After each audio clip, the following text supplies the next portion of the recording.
There's also this other story that's out there where, according to Mike Florio of Pro Football Talk, that the NFL may extend invitations to the draft for players who are projected to be selected later in the 3-day process. So that means it's not just the first round guys or a Will Levis who decides, you know what, even though I'm going to go day 2, I'm just going to go ahead and bail and get the hell on out of here. It's going to be everybody else in the draft potentially getting invites to go ahead and fill this whole thing out, which why wouldn't you?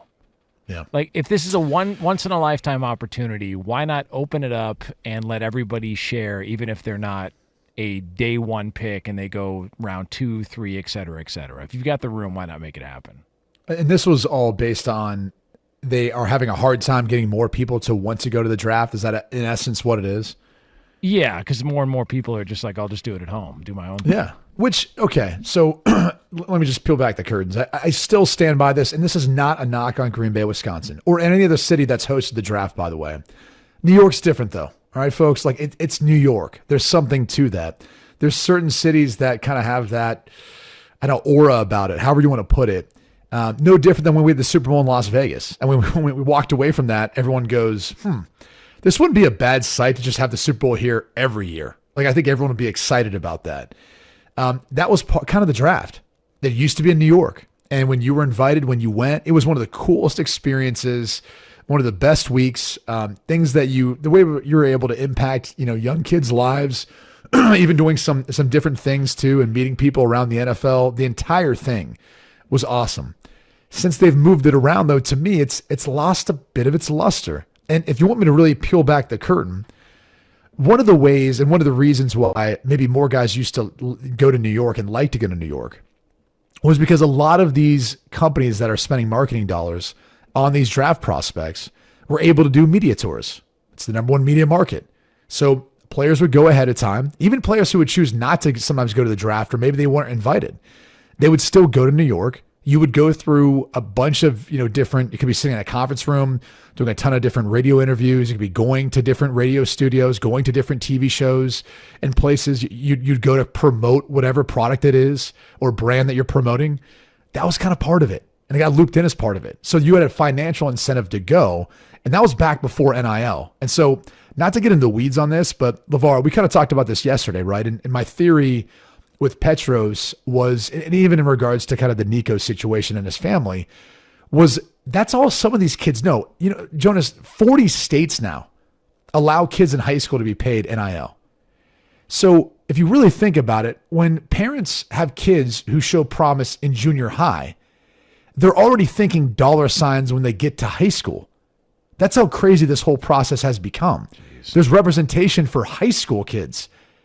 So if you look at it from that standpoint, and you really think about this, for example, if you go back to the 2023 high school QB class going into college, this is the top 8 quarterbacks: Arch Manning, Nico Iamaleava, Dante Moore, Jackson Arnold, Malachi Nelson, Jaden Rashada, Aiden Childs, Austin Mack. Every single one but Arch Manning has transferred.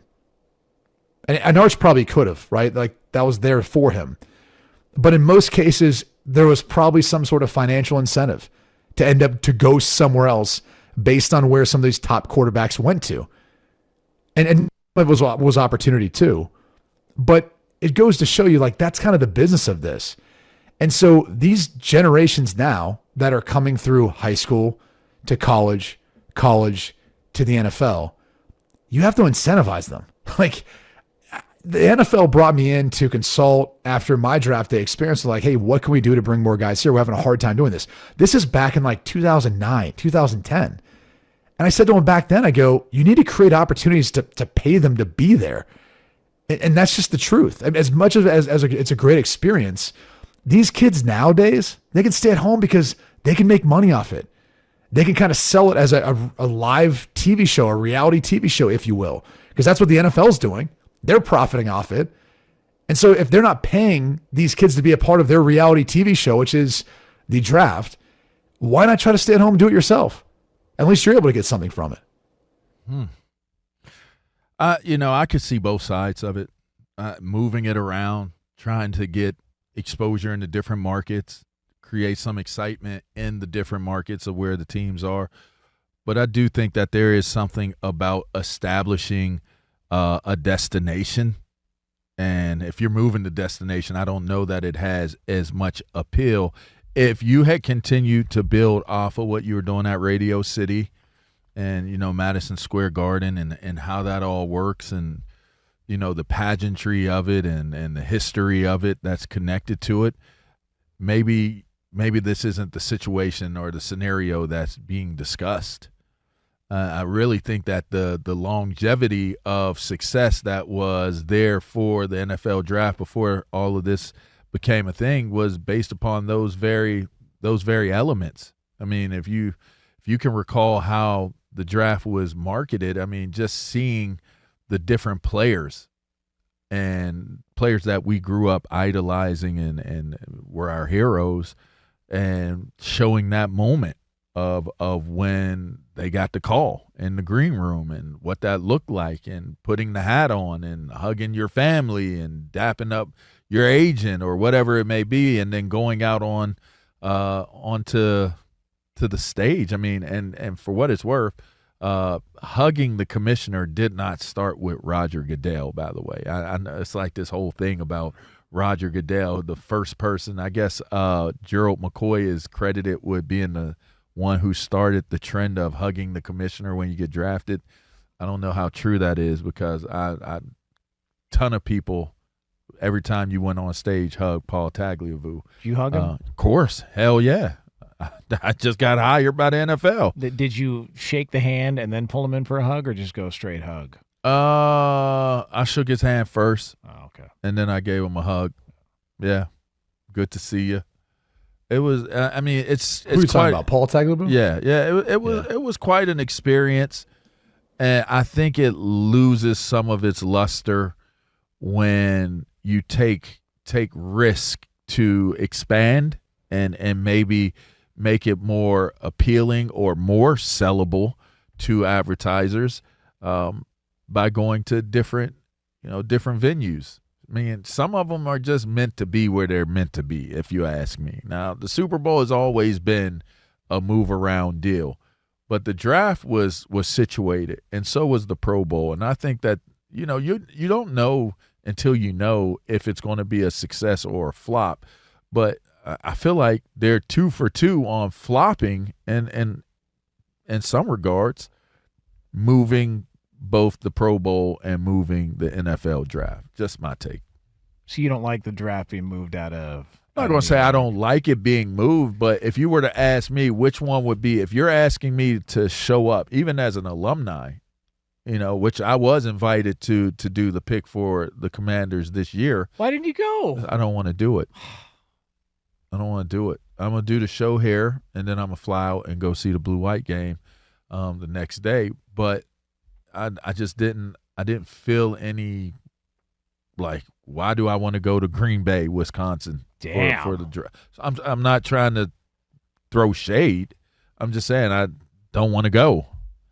And I just not, if it had been in New York and I announced the pick in New York for the team as well, I think there's more cachet. I think there's more draw.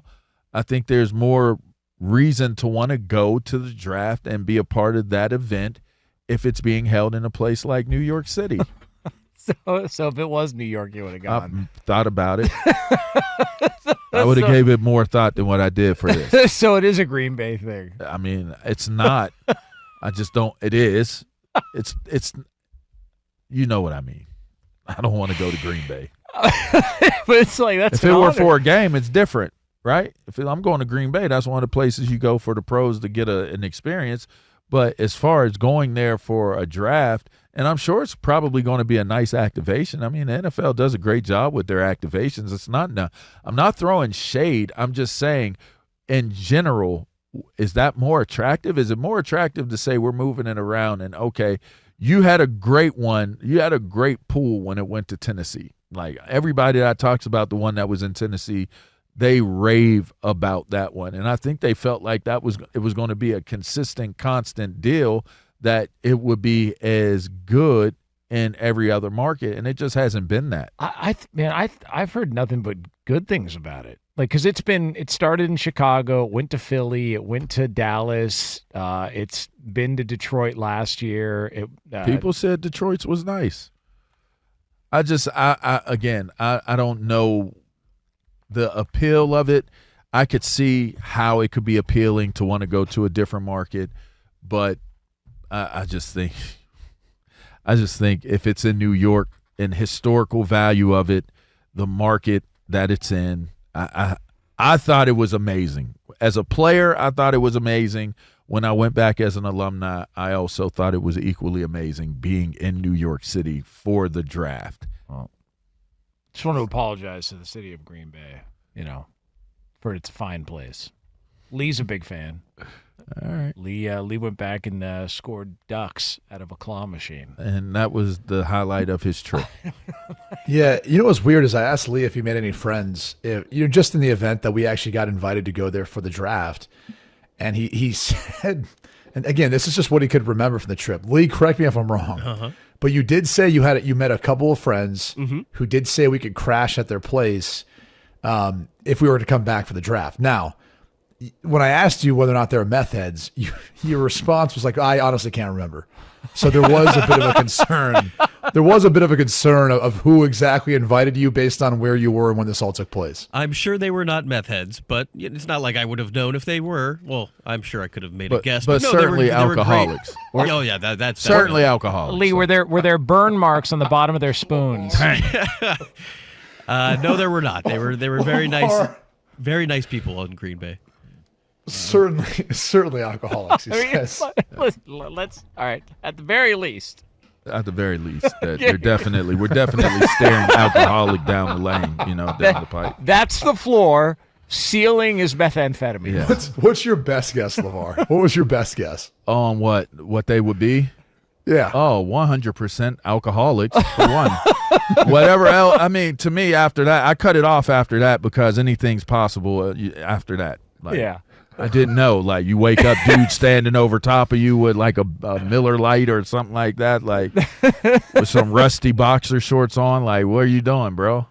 Like, why are you standing there like that? By the way, I just don't want to find myself in a situation like that. This is not a reflection on Green Bay. It's a reflection on Lee. Yeah. And his friend groups. That's fair. The company he keeps. So, well, look. And I happen to look a little different than y'all, so I got to be extra careful. I find myself in y'all situation, man. Y'all could try to gang up on me, some Pulp Fiction type action. I don't want to be a part of that. What the hell are you talking about? I want to be a part of y'all silly games. What the hell are you talking about, man? Zed's dead, baby. Ving right. Yeah, I ain't gonna get a hold of me. Not easily. Not easily, I tell you that. And I'm not gonna put myself in a situation where I gotta escape either. Oh man.